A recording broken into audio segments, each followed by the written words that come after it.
Hello বন্ধুরা, আজকে তোমাদের সাথে শেয়ার করব একটা অ্যানিভার্সারি মেকআপ লুক।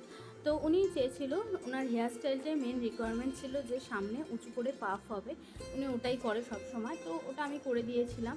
আর বাকি চেয়েছিল একটু বেসটা হোয়াইটের টোনের মধ্যে থাকবে। তো এখানে দেখো চোখের মানে প্রচণ্ড একটু ফ্লাপি হয়েছিল, মানে চোখটা ফুলে ছিল, যার কারণে মানে ওনার ঠিক মতন রেস্ট হচ্ছে না, যেটাই হয় বাড়িতে অনুষ্ঠান থাকে। তো সেইটা চোখটা বুঝতেই পারছো তোমরা। তো দেখো এখানে আমি মেকআপটা করছি একদম সাটল সিম্পল লুক, যেহেতু বাড়ির মধ্যে অনুষ্ঠান।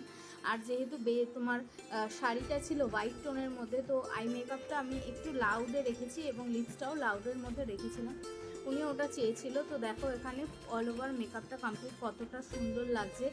একদম মেকআপ বেসের পুরোটা তো আমি তোমাদের সাথে শেয়ার করতে পারলাম না ভিডিওতে, তাই দেখো তোমরা ফুল মেকআপ লুকটা কেমন হয়েছে দেখতেই পাচ্ছ। হেয়ারটা একদম সামনে একদম ফ্রন্টে হাই বান করে করা হয়েছিল এবং কতটা সুন্দর লাগছে, সিম্পল এবং এলিগেন্ট।